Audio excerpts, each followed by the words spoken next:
Hello everyone, मैं संतोष sir. आज मैं आपके लिए इंग्लिश ग्रामर का एक बहुत ही इंपॉर्टेंट टॉपिक और जो कॉमनली यूज होता है वो लेकर आया हूँ। ये न सिर्फ स्कूल स्टूडेंट के लिए, कॉलेज स्टूडेंट के लिए, बल्कि कॉम्पिटिटिव एग्जाम्स के साथ साथ स्पोकन इंग्लिश के लिए भी बहुत इंपॉर्टेंट टॉपिक है। इसे सीखना तो बहुत जरूरी होता ही है अगर आप स्पोकन इंग्लिश सीख रहे हैं तो शुरू करते हैं हमारा आज का टॉपिक जो है use of will and going to. ठीक है, तो ये तो आमतौर पे होता ही है कि आपने ये यूज किया होगा, गोइंग टू का यूज और विल का यूज। तो ये कैसे पॉसिबल है, हम कैसे सेंटेंसेस फ्रेम कर सकते हैं? तो सबसे पहले मैं चर्चा करता हूं आपसे विल के बारे में। तो हम कहां कहां विल का यूज कर सकते हैं?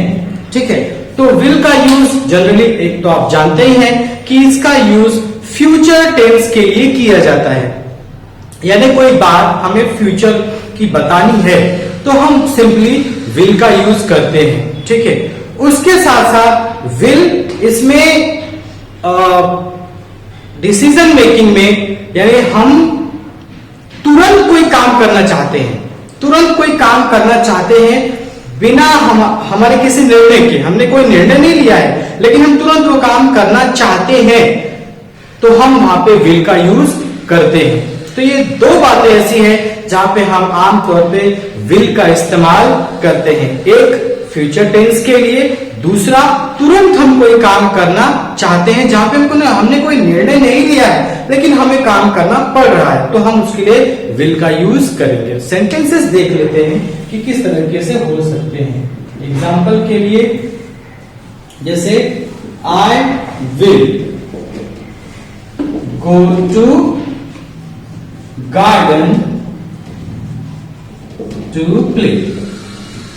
आई will go to garden to play. ठीक है, अब ये छोटा सा सेंटेंस है, सिंपल सवाल है। यहाँ पे मुझे कोई डिसीजन नहीं है लेकिन मैं घर पे बैठा हूं और मुझे ऐसा हो रहा है कि मैं जाऊं तो I will go to garden to play. तो इसी तरीके से विल के और ढेर सारे सेंटेंसेस हम आगे एग्जाम्पल में समझने की कोशिश करते हैं। ठीक है, तो एग्जाम्पल लेते हैं इसमें। सेकेंड सेंटेंस में हम देखेंगे यहाँ पे I think she will do it. अब यहाँ पे हमने फ्यूचर एक्शन को रिप्रेजेंट किया है, फ्यूचर एक्शन को शो किया है। यहाँ पे I think she will do it. ठीक है, तो ऐसी कोई बात जो पहले से तय ना हो और आपको ऐसा अंदेशा हो कि वो हो सकता है फ्यूचर में, तो हम उसको बताने के लिए विल का यूज करेंगे। उसके साथ साथ he is sure that India will win. तो यहाँ पे भी अनसर्टेनिटी है, कुछ ऐसा फिक्स नहीं है। उमेश विल परस्यू पीएचडी, कर भी सकता है, नहीं भी कर सकता है, so uncertainty. Then Jagdeep will announce about his retirement. Okay, and another sentence Saurabh will attend the party. So here among these 6 sentences you can easily understand कि ये कैसे हम विल का यूज करके उसको फ्यूचर एक्शन जो पहले से तय नहीं है ये प्रेडिक्ट करने के लिए यूज करते हैं। इसमें आगे हम देखेंगे कि गोइंग टू का हम कैसे यूज कर सकते हैं। सो लेट्स सी, इसमें हम देखेंगे आगे कि गोइंग टू को हम कैसे यूज कर सकते हैं। अब एक चीज ध्यान दीजिए कि विल और गोइंग टू इसको अक्सर करके कंपेयर किया जाता है कि भाई विल के जगह हम गोइंग टू का भी यूज कर सकते हैं। तो आमतौर पे आपने बातचीत में तो सुना ही होगा, लेकिन इसमें होता यह है कि गोइंग टू जब हम यूज करते हैं तो सबसे पहली चीज तो यह समझना इसमें इंपॉर्टेंट है कि गोइंग टू एक कंटिन्यूअस एक्शन को रिप्रेजेंट करता है, यानी कोई चीज जो चल रही है। ठीक है, तो कंटिन्यूअस एक्शन है, तो कंटिन्यूअस एक्शन को प्रेजेंट के साथ हम कैसे कंपेयर कर सकते हैं? ठीक है, ये तो थोड़ा सा मिसकनेक्शन हो जाएगा। गोइंग टू जब हम करेंगे तो जो काम पहले से तय है लेकिन होने वाला है, ठीक है, होने वाला है, आया समझ में आपने? तो होने वाला है उसके लिए हम गोइंग टू का यूज करते हैं, यानी पहले से कोई काम तय आपने करके रखा हुआ है और आप उसको करने जा रहे हैं तो आप उसके लिए गोइंग टू का यूज करके बोलेंगे। जैसे मैं ऑफिस जाने वाला हूं, यानी आपने पहले से तय करके रखा हुआ है कि आप ऑफिस जाएंगे, ठीक है। तो ऐसा कोई एक्शन जो होगा तो फ्यूचर में, लेकिन उसका प्रेजेंट के साथ लिंक है, यानी आप फ्यूचर के एक्शन को प्रेजेंट टेंस के सेंस में यूज करते हैं। प्रेजेंट टेंसेस देख लेते हैं, तो मैं आपको लिख देता हूं, यानी जो काम पहले से तय है उसको बताने के लिए फ्यूचर में। सपोज दैट मैंने कहा कि I am going to resign from my job. अब इसमें देखिए दो चीजें, एक पहली चीज तो मैंने कंटिन्यूअस एक्शन को यहां पे दिखाया है, I am going to resign from my job. दूसरी चीज इसमें हमें यह समझने की है कि इसमें पहले से कोई चीज तय है और उसको मैंने बताया, तो I am going to resign from my job. तो इस तरीके से आप जब भी गोइंग टू का यूज करेंगे वहां पर ये चीज आप ध्यान दीजिए कि ऐसा कोई काम जो पहले से तय है और आप उसको बताना चाहते हैं कि मैं ऐसा करने वाला हूं, तो उसके लिए आप गोइंग टू का यूज कीजिए। जो मेरे हिंदी के स्टूडेंट हैं, जो हिंदी अच्छे से समझते हैं, उनके लिए एक छोटा सा ट्रिक है यहाँ पे कि आप आमतौर पे जो सेंटेंसेस बोलते हैं कि मैं ये करने वाला हूं, मैं यहां जाने वाला हूं, इस तरीके के जो सेंटेंसेस लास्ट में वाला हूं लेकर आते हैं, ठीक है, एक्शन के सेंस में, आप किसी को बताते नहीं कि मतलब कि वह दुकान वाला है या वह गाड़ी वाला है, ये तो बताना हुआ ना, वहां पर नहीं, एक्शन के सेंस में, तो वहां पर हम गोइंग टू का यूज करते हैं। आई होप आपको ये एक्सप्लेनेशन और एक एग्जांपल समझा। मैं यहाँ पे और एग्जांपल लिखकर के आपको समझाता हूं, ठीक है। सेकंड जैसे मैंने आपको लिखा है कि यहाँ पर she is going to cook food for guest today, यानी प्री प्लान, पहले से प्लान है कि वो गेस्ट के लिए आज खाना पकाएगी, ठीक है। Then Mamata is not going to tolerate it anymore, यानी ममता ने पहले से ही तय कर लिया है कि अब वो ज्यादा बर्दाश्त नहीं करेगी, बर्दाश्त नहीं करेगी। मैं इसको हिंदी के सेंस में बताऊं तो ममता अब और ज्यादा इसे बर्दाश्त नहीं करने वाली है, ठीक है, नहीं करने वाली है। Bhaskar is not going to hide the secret, Bhaskar रहस्य को छुपाने वाला नहीं है, ठीक है। Are political parties going to announce their candidates, आप देख रहे हैं कि मैंने यहाँ पे इंटरोगेटिव का सेंटेंस लिखा है, तो इस तरीके से हम गोइंग टू के लिए इंटरोगेटिव सेंटेंसेस भी फ्रेम कर सकते हैं। Are political parties going to announce their candidates, क्या पॉलिटिकल पार्टीज अपने कैंडिडेट्स अनाउंस करने वाली हैं, क्या पॉलिटिकल पार्टीज अपने कैंडिडेट्स अनाउंस करने वाली हैं।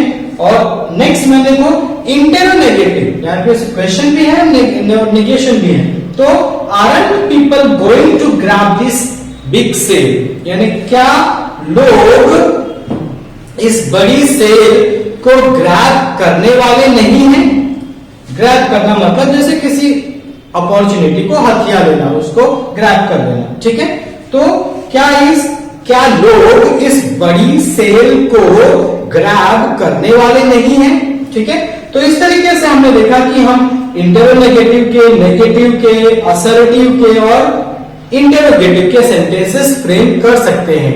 आप जब भी इन्हें फ्रेम कीजिए ध्यान दीजिए कि कोई काम पहले से तय है, उसको बताने के लिए, यानी आप ये करने वाले हैं, आपने पहले से तय किया हुआ है और ये करने वाले हैं, तो उसको बताने के लिए आप गोइंग टू का यूज कीजिए। बहुत सिंपल है ये, आई होप आपको ये समझा होगा। अब यहाँ पे मैं आपको समझाता हूं कि कैसे विल को रिप्लेस करके गोइंग टू कर सकते हैं और गोइंग टू को रिप्लेस करके विल का यूज कर सकते हैं। तो कुछ एग्जांपल देखते हैं इसमें से आगे। अब यहाँ पे मैंने 4 एग्जांपल लिखे हैं बोर्ड के ऊपर।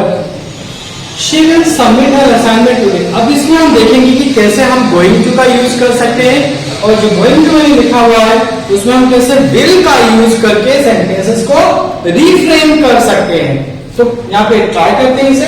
देखिए सिंपल सा रूल है कि आप कैसे गोइंग टू को आप ला सकते हैं, पर कहां पर, विल को रिप्लेस करके। तो एक चीज आप ध्यान दीजिए, आपको अक्सर करके स्कूलों में या स्पोकन इंग्लिश में इस तरीके से ग्रामर दिया जाता है कि आप विल को रिप्लेस करके सेंटेंस में गोइंग टू यूज कीजिए और रीफ्रेम कीजिए। तो सिंपल सा इसका रूल लगता है, आप विल को रिप्लेस करेंगे और गोइंग टू लेकर आएंगे, लेकिन गोइंग टू लाने के साथ साथ आपको एक हेल्पिंग वर्ब भी लेकर आना है। वो कौन सा रहेगा? अकॉर्डिंग टू सब्जेक्ट रहेगा। सब्जेक्ट हमारा सिंगुलर है, तो गोइंग टू के साथ इज एम आर ही यूज करना है। तो यहाँ पे हमें शी इज गोइंग टू। अब देखिए विल के प्लेस पे हमने इतनी सारी चीजें लाई, ठीक है, विल के प्लेस पे हमने इतनी सारी चीजें लाई। यहाँ पे सेंटेंस का मीनिंग उस तरीके से चेंज नहीं होगा, लेकिन जैसे यहाँ पे sentence she will submit her assignment today, आज वो अपना असाइनमेंट सबमिट करेगी, ठीक है। दूसरे सेंटेंस जहां पे हम गोइंग टू का यूज करें, किसी सेंटेंस को हम ऐसे बोल सकते हैं कि वह आज अपना असाइनमेंट सबमिट करने वाली है, ठीक है। तो इसमें भी फ्यूचर का कनेक्शन दिखता है आपको, लेकिन एक प्रेजेंट टेंस के साथ। She is going to submit her